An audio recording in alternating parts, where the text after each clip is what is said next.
मी विचारलं, नंदिनी कुठे आहे? अक्षितच्या भारदस्त आवाजाने हॉलमध्ये शांतता पसरली. तो हरिशंकर शर्माकडे वळला. त्याच्या चेहऱ्यावर राग आणि अपमान स्पष्ट दिसत होता. त्याच्यासमोर उभे असलेले हरिशंकर शर्मा क्षणभर चकित झाले. त्यांच्या चेहऱ्यावर लाज आणि असहाय्यता स्पष्टपणे दिसत होती. त्यांना वाटले की जमीन दुभंगून त्यांना गिळून टाकावी. त्यांच्या मुलीने त्यांना निराशेच्या गर्तेत सोडून दिले होते. अक्षित, मला माहीत नाही ती कुठे गेली. आम्हाला एक शब्दही न सांगता. हरिशंकर शर्माचा आवाज थरथरत होता आणि शब्द त्यांच्या तोंडातून बाहेर पडत नव्हते. सावित्रीच्या डोळ्यातून अश्रू वाहत होते, पण काही बोलण्याची त्यांची हिंमत होत नव्हती. काहीही न बोलता लग्नाच्या दिवशी घरातून पळून गेली आणि हे सगळं तुमच्यामुळे. हे सगळं तुमच्या डोळ्यात एकत घडत होतं आणि तुम्हाला काहीच माहीत नाही. अक्षितच्या स्वरात स्पष्टपणे उपहास आणि राग होता. तो आणखी काहीतरी बोलणार इतक्यातच एक पाऊल पुढे आला, पण त्याची आई सुनीता सिंग पुढे आली आणि तिने त्याला थांबवले. बाळा, आता रागवण्याची वेळ नाही. आधी आपल्याला शोधून काढायला हवं की ती कुठे गेली आहे. सुनीता सिंगच्या स्वरातून तिची चिंता आणि निराशा स्पष्टपणे जाणवत होती. तिला आपल्या अपमानाची आणि कुटुंब गमावण्याची प्रचंड भीती वाटत होती. अपमानाचा विचार करून ती आतून घाबरली होती, पण मुलासमोर खंबीर राहण्याचा प्रयत्न करत होती. आई, काय चाललंय हे तुमच्या लक्षात तरी येतंय का? हे लोक आपल्याला फसवतायत आणि तुम्ही म्हणताय की ही रागवण्याची वेळ नाही. अक्षितचा आवाज आणखीनच वाढला होता. त्याने रागाने मुठ्ठी आवळल्या होत्या. त्याच्या कपाळावरची शीर स्पष्ट दिसत होती. जणू काही तो संपूर्ण जगाला आग लावण्यापासून स्वतःला रोखू शकत नव्हता. लग्नाच्या आधीच त्याच्या नवरीने त्याचा चेहरा काजळीने माखून पळ काढला होता. हॉलमध्ये प्रत्येकजण त्याच्याकडेच बघत होता. जणू काही वेळच थांबला होता. थांब अक्षित, एवढ्या लोकांसमोर असा गोंधळ घालू नकोस. आत्तापर्यंत एका कोपऱ्यात शांतपणे उभे असलेले बाबा राजेश सिंग पुढे आले.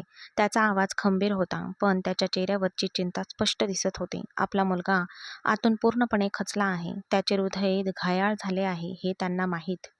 पण तरीही त्यांना कुटुंबाची प्रतिष्ठा जपायची होती. तेवढ्यात सावित्री पुढे आली. तिच्या डोळ्यातून अश्रूंच्या धारा वाहत होत्या.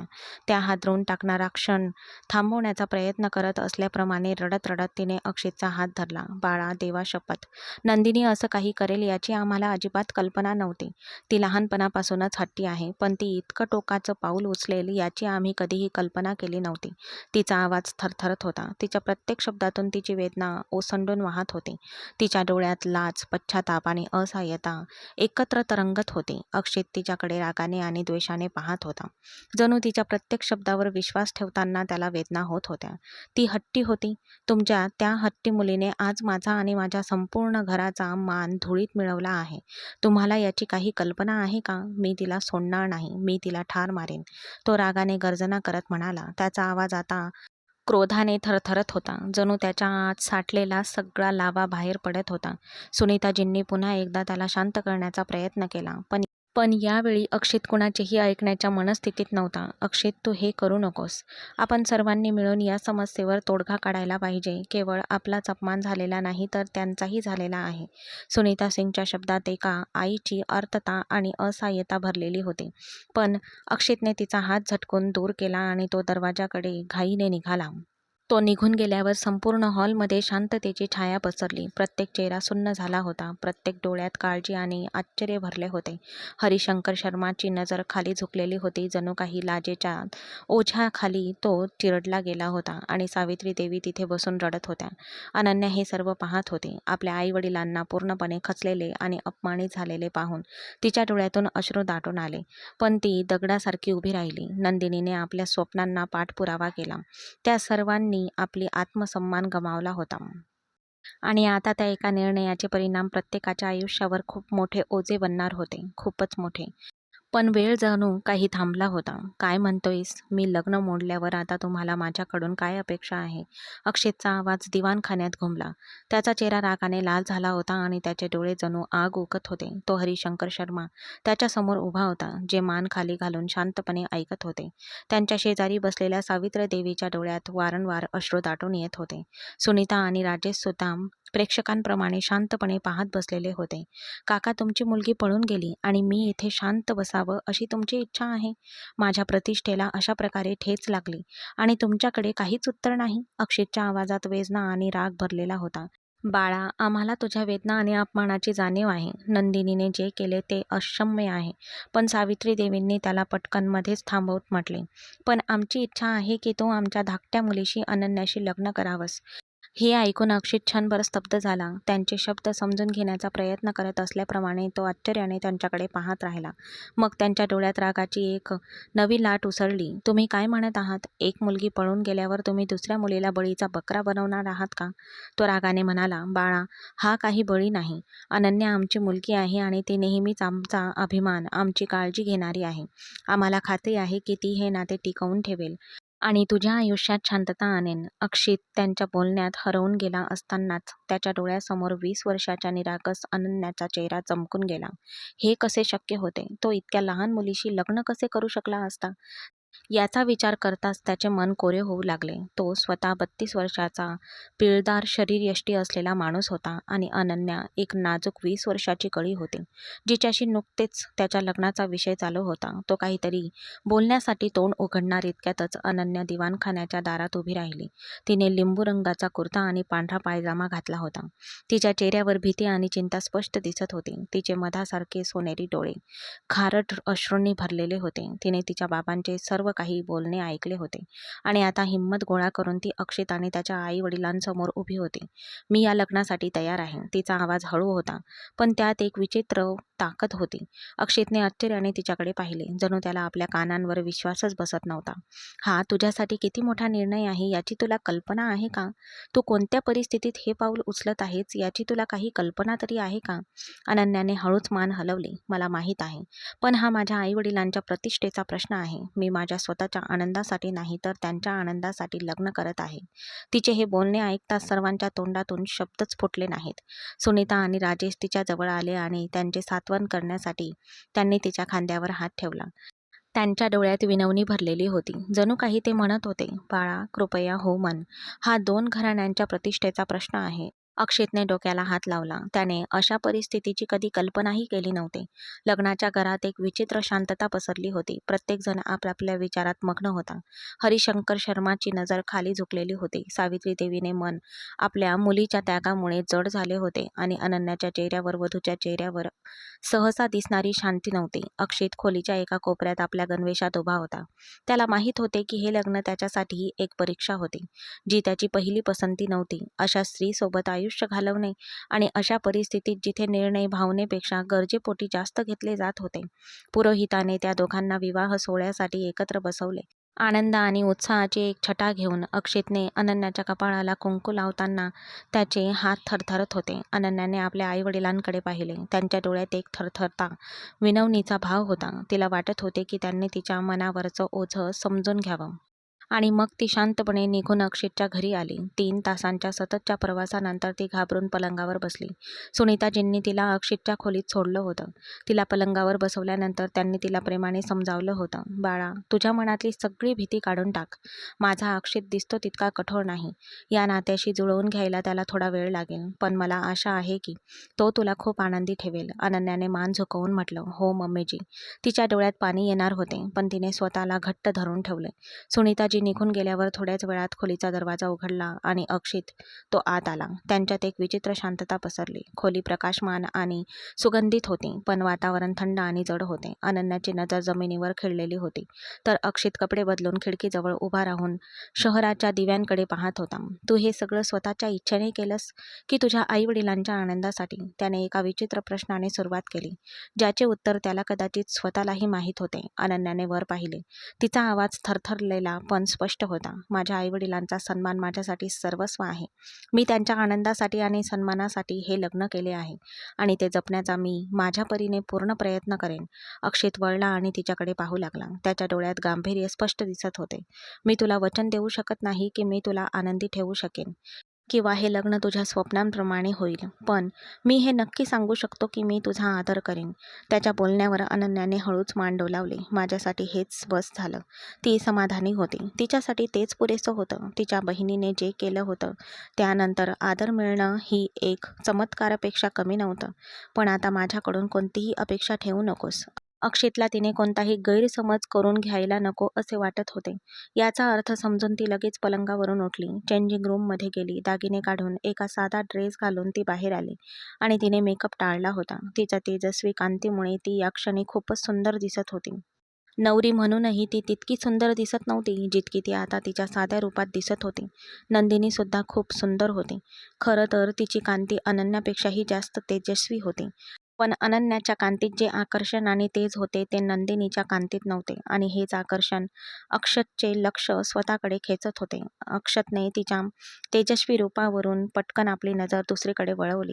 तिच्या नजरेतील उष्णता जाणवून अनन्याने पटकन पलंगाच्या एका बाजूला जाऊन आडवी झाली, तर दुसऱ्या बाजूला अक्षित या विचारात हरवला होता की दोन्ही बहिणी किती वेगळ्या आहेत. एकाने सर्वांची प्रतिष्ठा धुळीत मिळवली होती तर दुसऱ्याने तिला वाचवले होते. रात्रीच्या स्तब्धतेने त्यांच्यात एक विचित्र अंतर निर्माण केले होते. ती पलंगावर शांतपणे झोपली होती, पण तिचा चेहरा थकलेला आणि भावशून्य दिसत होता. जणू कोणीतरी तिची स्वप्ने चिरडून टाकली होती. जणू काही ती तिच्या मनातील इच्छांचे जड ओझे वागवत होती. अक्षित खोलीतील सोफ्यावर बसला होता. त्याची नजर अनन्याच्या झोपलेल्या चेहऱ्यावर खिळली होती. त्याच्या डोळ्यात भूतकाळातील क्षणांची एक झलक स्पष्टपणे दिसत होती. तो एक समजूतदार माणूस होता आणि त्याला स्वतःसाठी एक समजूतदार परिपक्व जीवनसाथी हवी होती. पण अनन्या, जी फक्त 20 वर्षाची होती, जिचे मन अजूनही तो या लग्नाचं आणि या नात्याचं वास्तव स्वीकारू शकत नव्हता. त्याला नेहमीच एका समजूतदार मुलीशी लग्न करायचं होतं, जी आयुष्याच्या प्रत्येक पैलूला समजू शकेल. पण त्याच्यापेक्षा 15 वर्षांनी लहान असलेली अनन्या त्याच्यासाठी अजूनही निरागसता आणि बालपणाचं प्रतीकच होती. हे लग्न किती काळ टिकेल? मी माझं संपूर्ण आयुष्य या मुलीसोबत घालवू शकेल का? असा विचार तो परत करत होता. तो हळूच आपल्या आराम खुर्चीवर गेला. त्यावर बसून त्याने पाय पसरवले आणि ती हळुवारपणे हलवू लागला. त्याच्या हातात सिगारेट होती. त्याने एक झुरका घेतला आणि मग खोलवर श्वास सोडला. जणू काही तो आपल्या सर्व चिंता धुरात विरून टाकत होता. त्याला कदाचित तसे वाटत असेल. त्याच्या डोळ्यात दुःख आणि गोंधळ स्पष्ट दिसत होता. मी हे काय केले? मी लग्न करायला नको होते, तो स्वतःला वारंवार विचारत होता. त्याला वाटत होते की त्याचे आयुष्य एका वळणावर आले आहे. त्याला या नवीन नात्यात समाधान आणि आनंद हवा होता, पण हे लग्न त्याच्या अपेक्षेपेक्षा खूपच वेगळे होते. त्याने अनन्याला समजून घेण्याचा प्रयत्न केला, पण तिचा निरागसपणा, लहान वय आणि अतिनिर्भरता त्याला अधिकच गोंधळात टाकत होती. सिगारेटचा शेवटचा झुरका घेऊन तो उठणारच होता. तेवढ्यात त्याची नजर अनन्यावर पडली, जी अजूनही गाढ झोपेत होती. तो हळूच तिच्या जवळ गेला आणि उभा राहिला आणि तिच्या चेहऱ्यावर पसरलेल्या बालिशपणा आणि निरागसता पाहून त्याने क्षणभर आपल्या नशिबाला दोष दिला. हेच का ते आयुष्य, जे मला हवं होतं? त्याचं हृदय धडधडत होतं, पण त्याचा चेहरा निर्विकार होता. त्याला माहीत होते की हे नाते टिकवणं आणि या मुलीसोबत आयुष्य घालवणं ही त्याच्यासाठी एक परीक्षा बनली होती.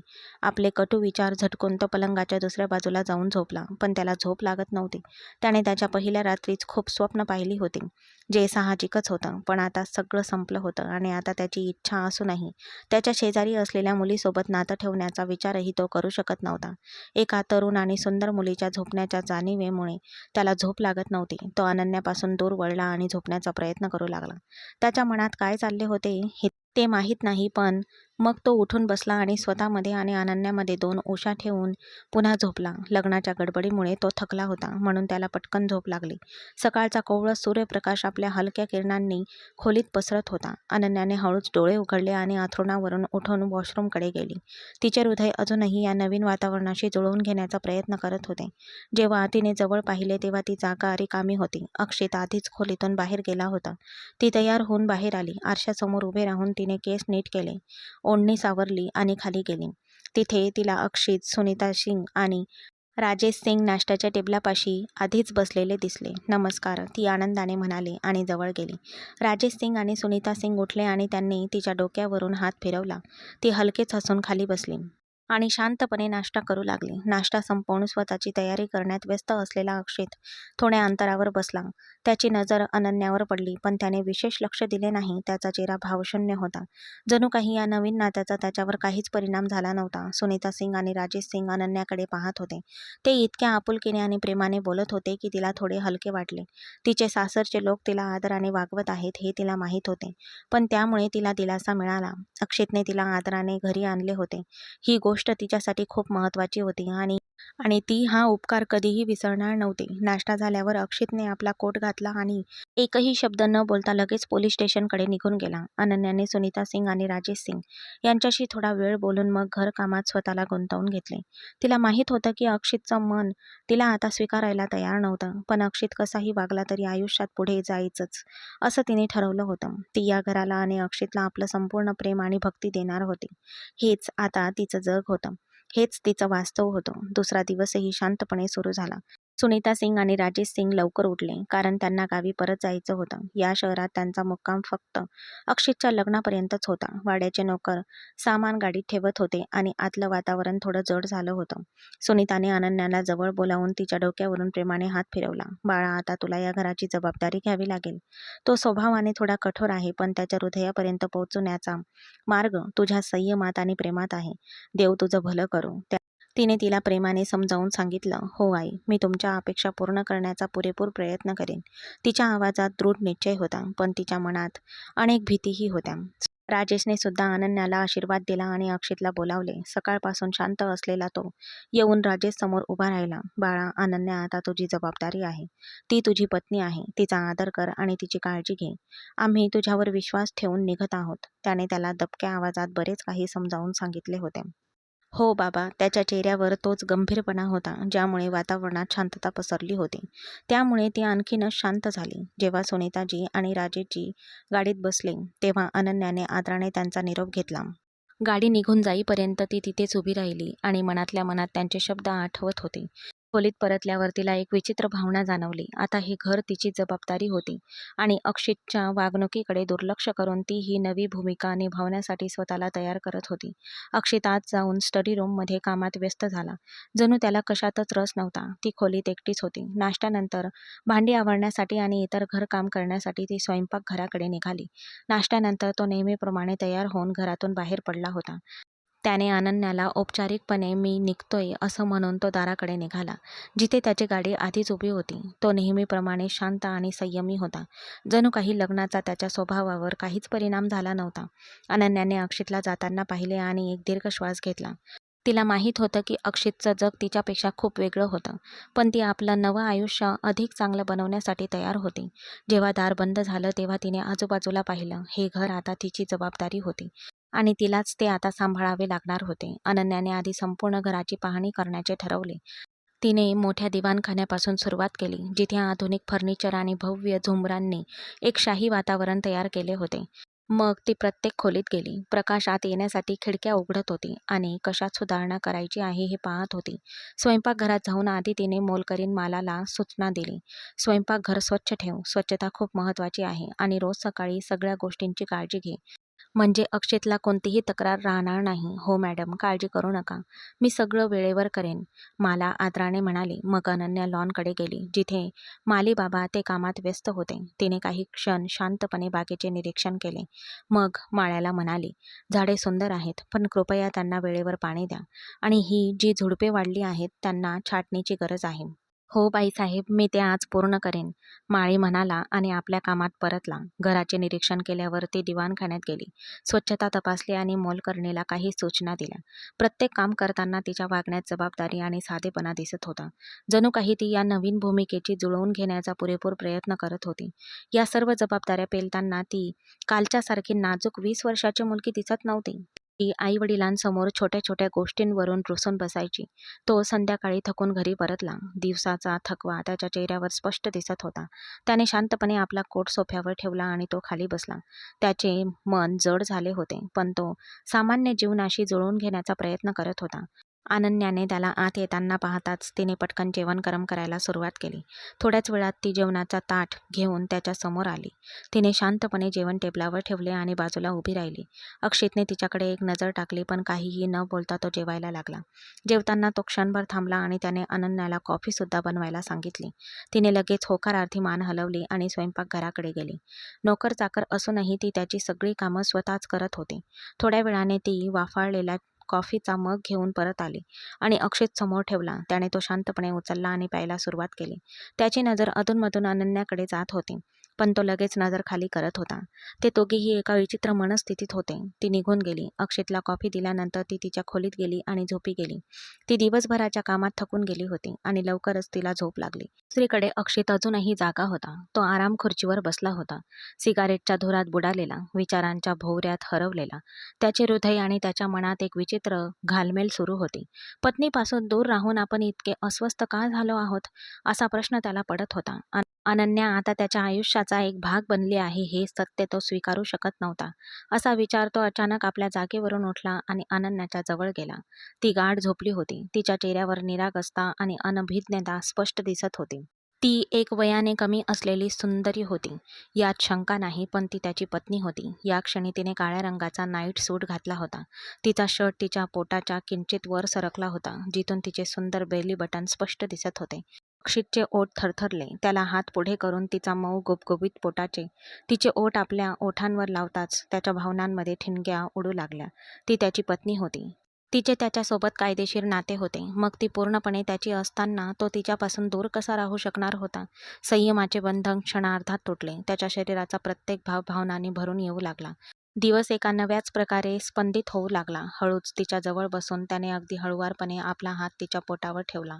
अनन्या थोडी वळवळली, पण पुन्हा झोपी गेली. अक्षितची नजर तिच्या गुलाबी ओठांवर खिळली होती आणि पुढच्या क्षणी तो तिच्या ओठांवर झुकला. त्याला त्याच्या जळजळीत भावनांना तिच्या सान्निध्याने शांत करायचे होते. त्याच्या त्या वेड्या स्पर्शाने अनन्या भीतीने जागी झाली. तिच्या चेहऱ्यावर भीती आणि आश्चर्य होते.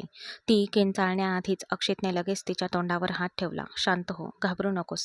काही नाही, मीच आहे. त्याचा आवाज हळू होता, पण त्यात किंचित कठोरपणा आणि मृदुता यांची मिश्र भाव होते.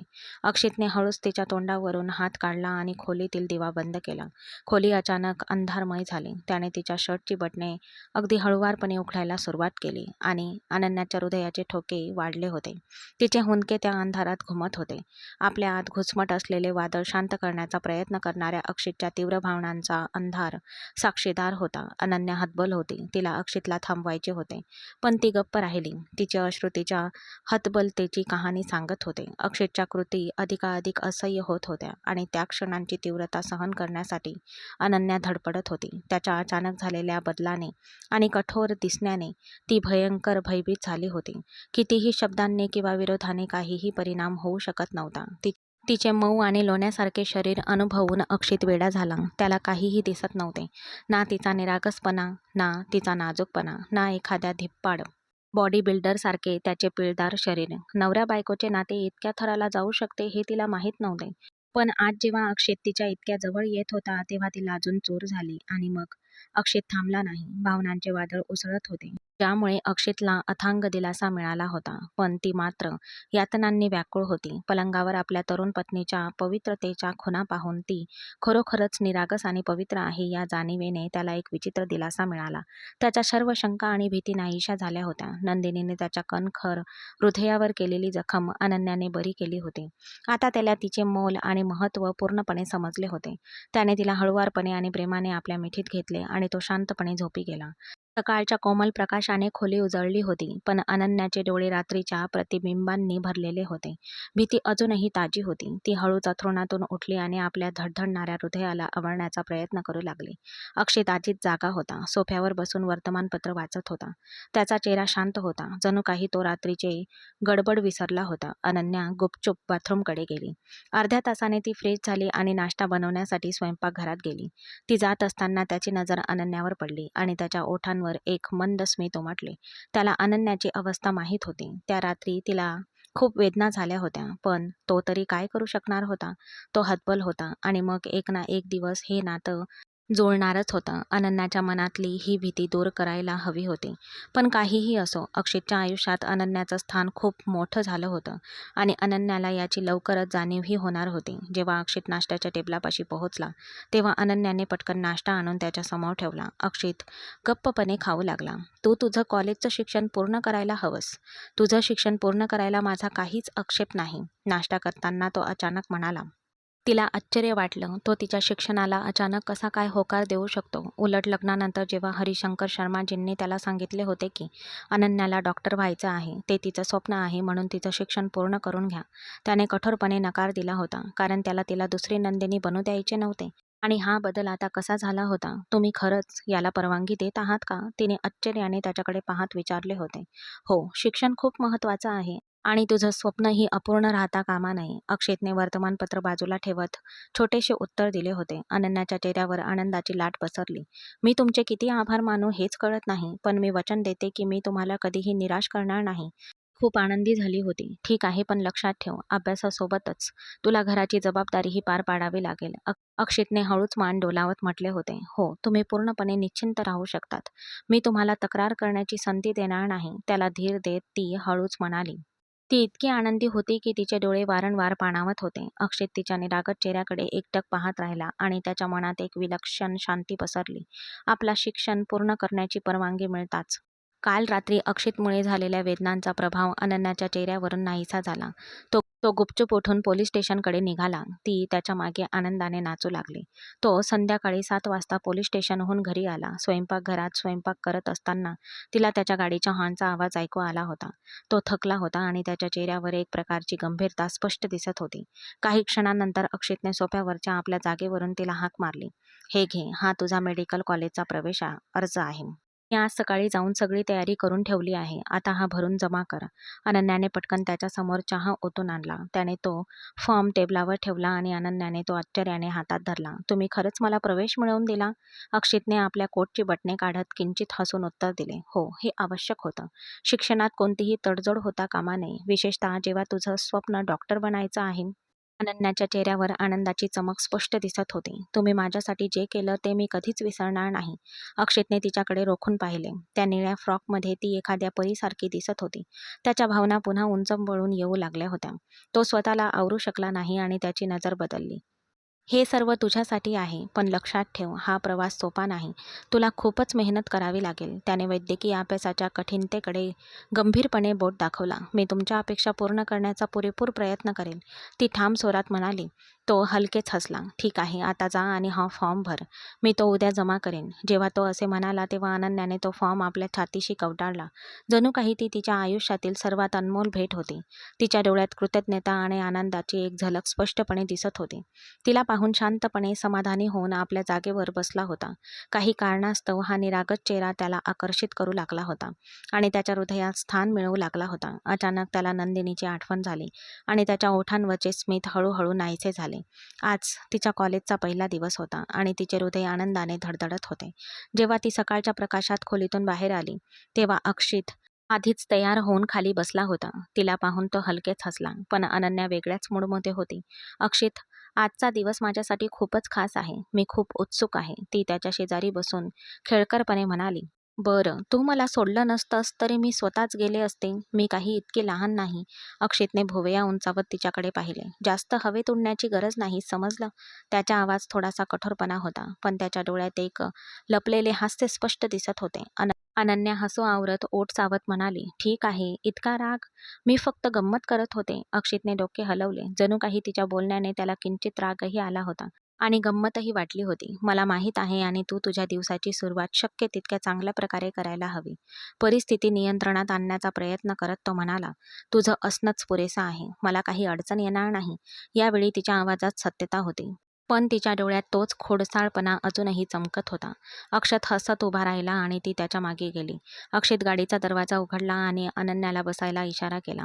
वाटेत अनन्या कॉलेजविषयी बोलत होती. कधी खिडकीबाहेर तर कधी त्याच्याकडे बघत होती आणि प्रत्येक वेळी तिच्या चेहऱ्यावरचा आनंद नकळतपणे अक्षितला दिलासा देत होता. कॉलेजला पोहोचल्यावर अक्षितने गाडी थांबवली. हे तुझं कॉलेज आहे, जिथे तुला तुझी स्वप्न पूर्ण करण्यासाठी खूप मेहनत करावी लागेल. तुझ्यासोबत असण्याने मला खूप दिलासा मिळतो. मी वचन देते की माझ्या मेहनतीने मी तुला अभिमान वाटेल असं काम करून दाखवेल, ती उत्साहाने म्हणाली आणि मग हलकेच हसून पुढे म्हणाली. आणि हो ड्रायव्हर, कृपया मला कधीतरी घ्यायलाही येत जा. अक्षत तिच्याकडे एकटक पाहू लागला. जणू काही तिचे बोलणे त्याला आवडले होते. काहीही न बोलता त्याने आपले ओठ तिच्या कपाळावर टेकवले. ती लगेच लाजून लाल झाली आणि तिचा लाल झालेला चेहरा पाहून तो हलकेच हसला. अनन्या, हे तुझं पहिलं पाऊल आहे. यानंतरची पावले तुला आपोआप यशाकडे घेऊन जातील. धन्यवाद अक्षत. मला माहीत आहे की हे सर्व तुझ्यामुळेच शक्य झालं आहे. ती कृतज्ञतेने म्हणाली, तुझं यश तुझ्या मेहनतीमुळेच असेल अनन्या. मी फक्त तुला मार्ग दाखवू शकतो. अक्षित हळूच आवाजात म्हणाला, मला माहीत आहे आणि मी तुला कधीच निराश करणार नाही, असं म्हणत तिने गाडीचा दरवाजा उघडला आणि ती बाहेर उतरली. मग अक्षितने गाडी पोलीस स्टेशनपर्यंत नेली आणि अनन्या कॉलेजच्या इमारतीत शिरली. तिच्या मनात नवी स्वप्ने आणि ध्येय होते आणि अक्षितचे शब्द तिची कायमची आठवण बनून राहणार होते. कॉलेज सुटण्याची वेळ झाली होती. तिने आपला फोन काढला आणि अक्षितला तिला घ्यायला यायला फोन केला. काही मिनिटांनी अक्षितची गाडी कॉलेज बाहेर येऊन थांबली. ती आत बसताच अक्षित बोलू लागला, तुझा पहिला दिवस कसा होता? त्याने हळू आवाजात विचारले. तिने बोलायला सुरुवात केली, खूप छान अक्षित. आजचा दिवस खूप मजेशीर होता. आत्तापर्यंत सगळं स्वप्नासारखं वाटत होतं. पण जेव्हा वर्गात माझं नाव आणि रोल नंबर ऐकला तेव्हा माझं मन आनंदाने भरून गेलं. ती आनंदाने दिवसभरात काय घडलं ते सांगू लागली. तू आनंदी आहेस याचा मला आनंद आहे. ही तर फक्त सुरुवात आहे. भविष्यात तुला आणखी मेहनत करावी लागेल. गाडी चालवताना अक्षत म्हणाला. अनन्याने होकारार्थी मान हलवली आणि मग ते दोघे शांतपणे घराच्या दिशेने निघाले. गाडी घराच्या जवळ पोहोचल्यावर अक्षितने तिला गाडीतून उतरवलं. गाडीचा दरवाजा बंद केला. तिला निरोप दिला आणि पोलीस स्टेशनकडे परत वळला. पोलीस स्टेशनला पोहोचल्यावर तो त्याच्या रोजच्या कामात व्यस्त झाला. अनन्याचा अभ्यास आणि त्याने तिच्यासाठी घेतलेले निर्णय त्याच्या मनात सतत घोळत होते. अनन्यासाठी पुढचा मार्ग कठीण आहे हे त्याला माहीत होते, पण तो तिला शक्य त्या सर्व प्रकारे मदत करण्यास तयार होता. आता त्याला फक्त तिच्या चेहऱ्यावर हास्य पाहायचे होते आणि ते मिळवण्यासाठी तो कोणताही थराला जायला तयार होता. रात्रीची वेळ झाली होती आणि पोलीस स्टेशनमधील एक केसमध्ये तो इतका व्यस्त होता की नेहमीपेक्षा उशिरा घरी पोहोचला. अनन्या घरात अस्वस्थपणे फेऱ्या मारत होती. तिचे हृदय धडधडत होते आणि ती सारखी दाराकडे पाहत होती. दार उघडून अक्षित आत येताच अनन्या त्याच्याकडे धावत गेली आणि विचार न करता त्याला मिठी मारली. त्याच्या डोळ्यात चिंता आणि जवळीक स्पष्ट दिसत होती. इतका वेळ का लावलास? अनन्या किंचित नाराजीने म्हणाली, मी किती काळजीत होते हे तुला माहीत आहे. तिच्या चेहऱ्यावर अस्वस्थता होती. अक्षित क्षणभर चकित झाला. ती इतकी जवळ होती की त्याला तिच्या हृदयाचे ठोके स्पष्टपणे जाणवत होते. त्याला एक विचित्र दिलासा मिळाला. त्यानेही तिला आपल्या मिठीत घेतले. हे पुन्हा होणार नाही. आज एक महत्त्वाची केस होती, त्यामुळे मला उशीर झाला. अनन्याने निरागसपणे मान डोलावली, पण तिचे मन अजूनही थोडे अस्वस्थ होते. तिला हळूहळू त्याची सवय होत होती. तो इतका उशिरा येण्याची ही पहिलीच वेळ होती, त्यामुळे ती घाबरली होती. नोकरी तशीच होती. तो DSP पदावर होता, त्यामुळे जबाबदाऱ्या प्रचंड होत्या आणि धोकेही मोठे होते. चल, आता काळजी करू नकोस. मला हा वेळ तुझ्यासोबत घालवायचा आहे. तो तिला खोलीत घेऊन गेला. तो थकला आहे आणि भुकेला आहे हे जाणून अनन्याने पटकन जेवण वाढले. जेवतानाही त्याला थकवा जाणवत होता, पण अनन्याच्या उपस्थितीने आणि तिच्या विचारांनी त्याला दिलासा मिळाला. जेवल्यानंतर अक्षित पलंगावर जाऊन झोपला. ती आल्यावर अक्षित तिच्या जवळ आला. तिचा हात धरला आणि तिच्या चेहऱ्याकडे प्रेमाने पाहू लागला. अनन्या, आज मी खूप थकलो आहे. मला फक्त थोडा आराम हवा आहे. त्याच्या डोळ्यातील चमकणाऱ्या भावना पाहून तिच्या हृदयाची धडधड वाढली. काल रात्रीपासून तो तिच्या जवळ आला नव्हता, पण आज पुन्हा तेच रंग त्याच्या डोळ्यात चमकत होते. सुरुवातीला ती थोडी घाबरली होती, पण आता तिला ही अक्षितची गरज वाटू लागली होती. म्हणून ती शांत झाली. अक्षितने तिला जवळ ओढले आणि तिच्या कोमलतेत दिलासा शोधला. तिच्या निरागस उपस्थितीने त्याला एक विलक्षण शांती मिळाली. जणू काही त्याच्या मनावरचे सर्व ओझे हलके होत होते. लवकरच अक्षितचे डोळे मिटले आणि तो आरामात झोपी गेला. अनन्यानेही डोळे मिटले आणि ती त्याच्या कुशीत शिरली. दिवसभराच्या थकव्यानंतर ते दोघेही गाढ झोपले होते. अक्षित त्याचे बदलणारे वागणे आणि लक्ष हळूहळू अनन्याच्या हृदयाला स्पर्श करू लागले आणि आता तिलाही या नात्याबद्दल आपलेपणाची भावना वाटू लागली. दुसऱ्या दिवशी कॉलेजला पोहोचली. वर्गात प्रवेश करताच तिच्या नवीन मैत्रिणींनी तिचे स्वागत केले. काही मुली उत्सुक नजरेने तिच्याकडे वळल्या. अनन्या, तुझ्यासोबत आलेला तो देखणा पोलीस अधिकारी कोण होता? तिची वर्गमैत्रीण नीतूने उत्सुकतेने विचारले. तो माझा नवरा आहे, ती हलकेच हसून म्हणाली. सगळ्या मुली आश्चर्याने एकमेकींकडे पाहू लागल्या. नीतूच्या डोळ्यात आश्चर्य स्पष्ट दिसत होते. काय, तुझा नवरा? तो देखणा माणूस तुझा नवरा आहे? ती आश्चर्याने म्हणाली. अनन्या, तू खूपच नशीबवान आहेस. दुसरी मुलगी आशा हळूच म्हणाली. खरंच, आम्हाला तुझा हेवा वाटतो. तो एखादा सिनेमातल्या हिरोसारखा दिसत होता आणि तू खूप सुंदर आहेस. तुम्ही दोघे एकत्र खूप छान दिसता आणि तो तुझ्यावर खूप प्रेम करतो, कारण त्याच्या डोळ्यातून तुझ्याबद्दलची त्याची ओढ दिसते. हे ऐकून अनन्याच्या हृदयाची धडधड थोडी वाढू लागली. आपल्या प्रेमाचे ते उत्कट क्षण आठवून तिच्या चेहऱ्यावर एक लाजाळू हास्य उमटले. त्या रात्री तो पुन्हा तिच्या जवळ आला होता. आणि तिच्या शरीराचा प्रत्येक भाग विजाच्या धक्क्याने भारला गेला होता. जेव्हा जेव्हा तो तिच्या जवळ यायचा तेव्हा तो आपली सगळी लाज झटकून टाकायचा. तो इतका धाडसी आणि निर्लज्ज होता की अनन्या लाजेने लाल व्हायची आणि आता तो क्षण आठवताच तिचे गाल लाल झाले होते. धन्यवाद, तो माझ्यासाठी सर्वस्व आहे आणि तो माझा आयुष्याचा एक भाग आहे. याचा मला आनंद आहे, ती हळूच म्हणाली. तिच्या मनात खोलवर हाही विश्वास होता की अक्षितचे व्यक्तिमत्व खरोखरच मनमोकळे होते, जे कोणालाही मोहित करू शकत होते. नीतू, आशा आणि इतर जणी एकमेकांकडे पाहू लागल्या. तू खरंच खूप भाग्यवान आहेस. त्याच्यासारखा नवरा सगळ्यांनाच मिळत नाही. तिच्या हृदयात आनंदाची एक विलक्षण लाट पसरली. तिला माहीत होते की अक्षितचा स्वभाव आणि व्यक्तिमत्व अद्वितीय होते आणि तिला त्याचा अभिमान होता. माझं आयुष्य खूप आनंदी आहे आणि मला आनंद आहे की नशिबाने मला अक्षितसारखा जीवनसाथी दिला, अनन्या सर्वांकडे पाहत म्हणाली आणि मग तिने अभ्यासाकडे लक्ष केंद्रित करण्यासाठी विषय बदलला. मुलींना तिचे बोलणे आवडत होते आणि त्यांना अक्षितबद्दल आणखी विचारायचे होते. पण अनन्याने त्यांच्याकडे दुर्लक्ष केले आणि लगेच वर्गावर लक्ष केंद्रित केले. कुठेतरी अंतर्मनात अक्षितमध्ये त्यांना असलेली आवड तिला आवडत नव्हती. नकळतपणे तिने त्याला आपल्या मानण्यास सुरुवात केली होती आणि आता त्याच्याकडे कोणीही टाकलेली कौतुकाची नजर तिला सहन होत नव्हती. तिच्या हृदयात अक्षितबद्दलचे प्रेम हळूहळू फुलत होते आणि हीच जाणीव तिची एकमेव आशा होती आणि ते आता पूर्वपदावर येत होते आणि तिच्यासाठी अधिक सुखकर होत होते. तिचा अभ्यास चांगला चालला होता. ती मेडिकल कॉलेजच्या सर्व वर्गांना नियमितपणे हजर राहत होती आणि शिक्षकांकडून चांगल्या गुणांची अपेक्षा करत होती. तिला अक्षितकडूनही पूर्ण पाठिंबा मिळत होता. अभ्यास संपल्यावर ती अनेकदा रात्री त्याच्याशी बोलायची आणि तो तिचे बोलणे पूर्णपणे ऐकायचा, कधीकधी सल्लाही द्यायचा. त्यांच्यात असलेले मौन आणि अंतर आता दिसत नव्हते. अनन्याची मेहनत आणि अक्षितच्या प्रेमाने त्यांच्यातील दरी मिटली होती. अक्षितचे आपल्या प्रतीचे असलेले वागणे आता खूपच सौम्य आणि अधिक प्रेमळ झाले होते. तो तिच्या यशाने आनंदी होता आणि तिला नेहमी प्रोत्साहन देत असे. आता तो त्याच्या कामात इतका गढून जात नसायचा आणि जेव्हा तो थकून घरी परतायचा तेव्हा अनन्याचे स्मित हास्य त्याचे स्वागत करून त्याला दिलासा देत असे. ते संध्याकाळी अनेकदा एकत्र चहा घेत, कधीकधी हळू आवाजात गप्पा मारत. आपल्या पतीसोबत वेळ घालवणे हे अनन्याची एक आवडती सवय बनली होती आणि अक्षतलाही यात दिलासा मिळत असे. अक्षित, मला माझ्या पहिल्या सर्व परीक्षांमध्ये उत्कृष्ट गुण मिळाले आहेत, तिने आनंदाने अक्षितला तिच्या यशाबद्दल सांगितले होते. अनन्या, तुझ्या मेहनतीचे फळ मिळाले आहे. मला तुझा अभिमान वाटतो, तो हसून म्हणाला होता. तुझे यश हेच माझे यश आहे. हो अनन्या, तो गोड आवाजात म्हणाला. ती नकळत त्याच्या मिठीत शिरली. त्यानेही तिला एखाद्या अनमोल खजिन्याप्रमाणे कवटाळले. आनंदाचे हे छोटे क्षण त्या दोघांच्याही आयुष्यात एका नव्या प्रकाशासारखे होते. अनन्याला जाणवले की अक्षितसोबतच्या प्रवासात ती एकटी होती, तर तो प्रत्येक पावलावर तिला साथ देत तिच्यासोबत आहे. त्यांचे नाते पूर्वीपेक्षा अधिक घट्ट झाले होते आणि ते एकमेकांना अधिक चांगल्या प्रकारे समजू लागले होते. ती पुस्तकातील एक प्रकरण वाचत होती, पण तिच्यासाठी अवघड असलेला एक विषय तिला समजत नव्हता. तिने पुस्तक बाजूला ठेवले आणि ती अक्षित जवळ आली. वैदिक क्षेत्र हे काही त्याचे शैक्षणिक क्षेत्र नव्हते, तरीही तो तिला अभ्यासात चांगले मार्गदर्शन करत असे. अक्षित, मला हा विषय समजत नाहीये, तू मला समजावून सांगशील का? पोलीस स्टेशनमधून नुकताच परत आलेला अक्षित थोडा थकला होता, पण अनन्याच्या विनंतीवरून तो लगेच थांबला. तुला कोणत्या विषयात अडचण येत आहे? त्याने पुस्तक उचलले आणि तो पाहू लागला. अनन्याने पुस्तकातील एका परिच्छेदाकडे बोट दाखवत म्हटले, मला हा संपूर्ण भागच समजत नाहीये. अक्षितने पुस्तक उघडले आणि काळजीपूर्वक पाहू लागला. त्याने वाचायला सुरुवात करताच त्यांच्यात शांतता पसरली. पुरुष संप्रेषक प्रणालीबद्दल बोलताना तो स्वतःही थोडा संकोचला होता. आता तो ते स्पष्टपणे समजावून सांगू शकत नव्हता. तिला हे कसं समजावून सांगावे या विचारात तो अडकला होता.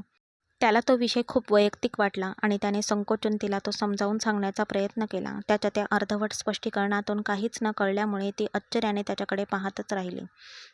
हे जरा गुंतागुंतीचं आहे, अक्षित हळू आवाजात म्हणाला, पण मी तुला सोप्या भाषेत समजावून सांगेल. काळजी करू नकोस. त्याच्या बोलण्यातून तिला आधीच बरंच काही समजलं होतं. नाही, कृपया विषय बदल. दुसरं काहीतरी समजावून सांग. मी माझ्या शिक्षकांकडून समजून घेईन. तिने लाजून मान झुकवली आणि त्याला ते खूप गोड वाटलं. तो हसला आणि आपल्या पुस्तकाची पानं उलटायला लागला. हो, हे जरा वैयक्तिक आहे. मी तुला समजावून सांगू शकेन. पण माझ्याकडून हे सगळं ऐकल्यावर माझ्यासमोर बसण्याची हिंमत तुझ्यात असेल असं मला वाटत नाही. अक्षितच्या ओठांवर एक खोडकर हास्य पसरले आणि त्याच्या बोलण्याचा अर्थ समजून घेऊया. अनन्यासुद्धा लाजून लाल झाली. तू तुझ्या मॅडमकडून समजून घे. आपण दुसरा विषय समजून घेऊया. हो, हे चांगलं होईल. दोघांनी हसत हसत विषय बदलला आणि मग दुसऱ्या विषयावर बोलायला सुरुवात केली, ज्यामुळे दोघांचा संकोच कमी झाला. हे क्षण त्यांच्यातील सौंदर्य वाढवत होते, जिथे एकमेकांशी बोलताना कधी लाज, कधी संकोच, कधी हास्य आणि कधी एकमेकांसोबत राहण्याची हलकीशी इच्छा दिसत होती. दुसरा दिवस ही रोज सारखाच गेला. तो पोलीस स्टेशनमधून घरी परतला आणि शांतपणे आपल्या खोलीत गेला. थकवा आणि खोल दुःखाच्या प्रभावाबरोबरच त्याच्या चेहऱ्यावर चिंता स्पष्ट दिसत होती. त्याच्या मागोमाग असलेली अनन्या हातात पाण्याचा ग्लास घेऊन खोलीत शिरली. तो एका आराम खुर्चीवर बसला होता. एका हातात सिगारेट धरून दुसऱ्या हाताने डोके चोळत होता. जणू काही तो एखाद्या गंभीर समस्येत बुडाला होता. "अक्षित, तू ठीक आहेस ना?" त्याच्याजवळ जात तिने हळू आवाजात विचारले. अक्षितने तिच्याकडे दुर्लक्ष केले आणि सिगारेटच्या धुरात आपली चिंता दाबण्याचा प्रयत्न केला. "अक्षित, कृपया थोडे पाणी पी." तिच्या आवाजात काळजी आणि आपुलकी होते, पण अक्षितच्या शांततेमुळे तिला अधिकच अस्वस्थ वाटू लागले. "अक्षित, जेवणार नाहीस का?" तिने पुन्हा विचारले.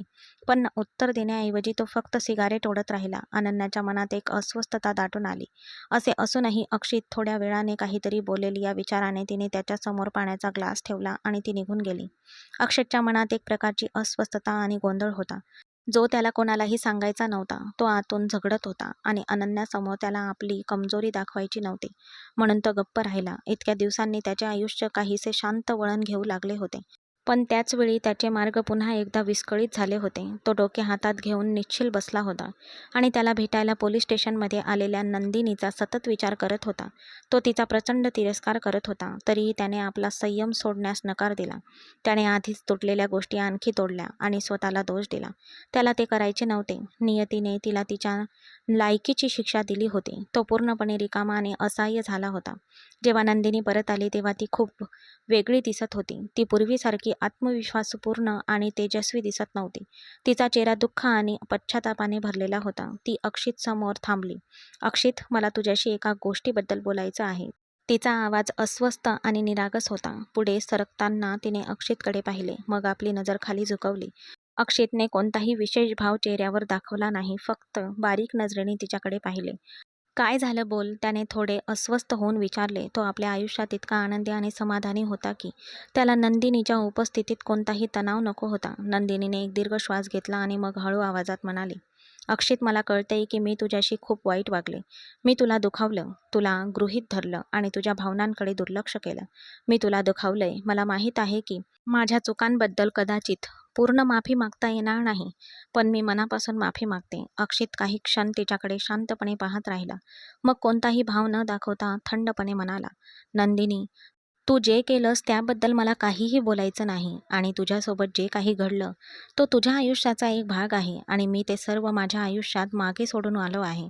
तो थंड स्वरात स्पष्टपणे बोलला, जणू काही त्याने आपल्या आयुष्यातील काही भाग पूर्णपणे मागे सोडले होते. नंदिनीच्या डोळ्यात अश्रू दाटून आले.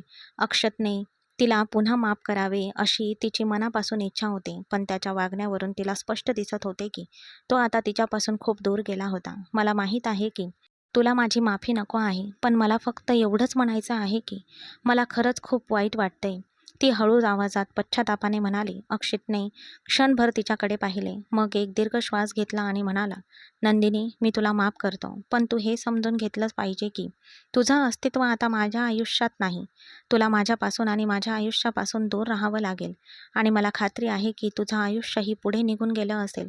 त्याने तिला हे स्पष्ट शब्दात समजावून सांगितले. नंदिनीच्या डोळ्यात पाणी आले, पण तिने ते आवरले. आतून ती आपल्या दुःखाचा सामना करत होती.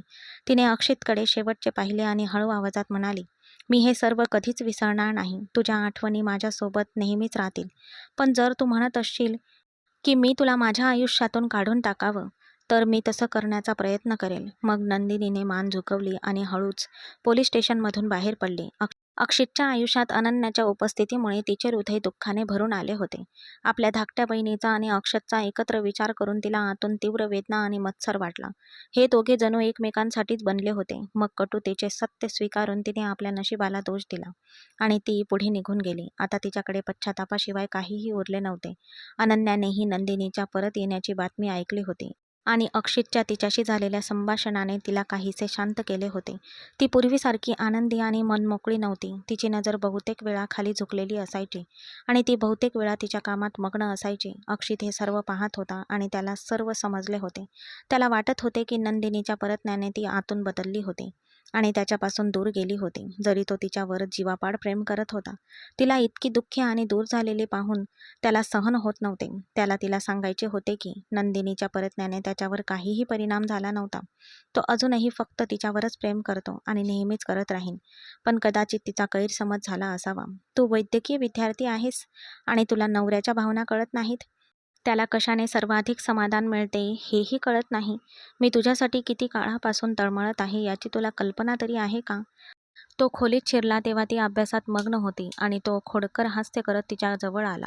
त्याच्या आवाजात हसण्याचा सूर होता. त्याच्या डोळ्यात तीच चमक होती ज्यामुळे अनन्या नेहमी हसायची. पण गेल्या काही दिवसांच्या त्याच्या शांततेमुळे आणि मानसिक गोंधळामुळे ती त्यावेळी कोणतीही विशेष प्रतिक्रिया देऊ शकली नाही. फक्त तिच्या चेहऱ्यावर हलकीशी लाली आली. अक्षितने तिच्याकडे खोडकरपणे पाहिले आणि मग हसत म्हणाला, तुला आता काय झालं? तू नेहमी आनंदी असतेस. तुला तुझ्या मेडिकलच्या पुस्तकांमधील अडचणी समजतात, पण माझ्या भावना समजत नाहीत. त्याचे बोलणे ऐकून अनन्या आणखीनच लाजून लाल झाली आणि तिच्या ओठांवर हलकेसे स्मित उमटले. पुरे पुरे, अजून काही बोलू नकोस. मला तुझ्याबद्दल काहीच माहीत नाही. स्वतःला सावरण्याचा प्रयत्न करत ती म्हणाली. पण अक्षितने खोडकर हास्याने तिचे मौन अधिकच गडद केले.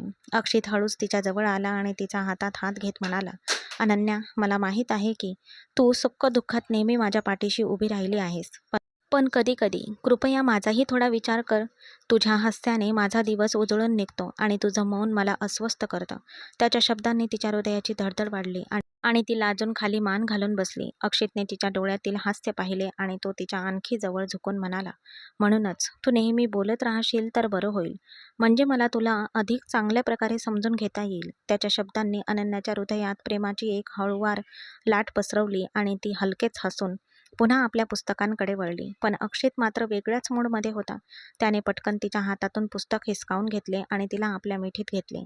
ती लाजून लाल झाली आणि आपला चेहरा त्याच्या छातीत लपवला. माझ्या अनन्यावर खरंच खूप प्रेम आहे. कोणतीही गोष्ट आपल्याला वेगळं करू शकत नाही. तिच्या कानात अमृताचा वर्षाव करत तो कुजबुजला.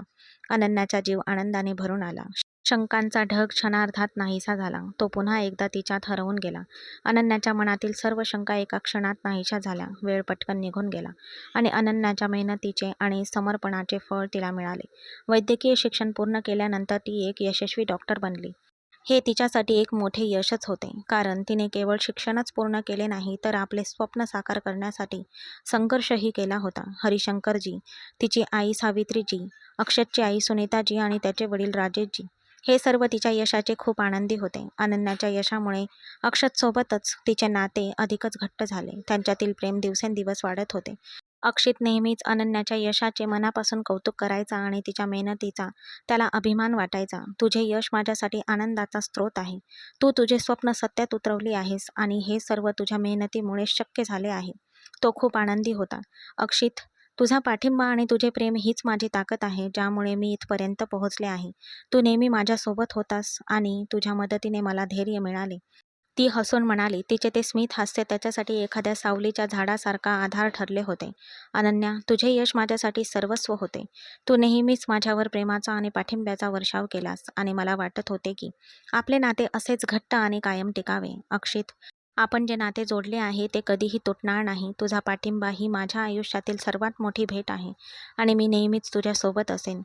तोही प्रेमाने म्हणाला, आणि मीही नेहमीच तुझ्यासोबत आहे. अनन्या, तुझा आनंद हाच माझा सर्वात मोठा आनंद आहे आणि मी प्रत्येक पावलावर तुझ्यासोबत असेन.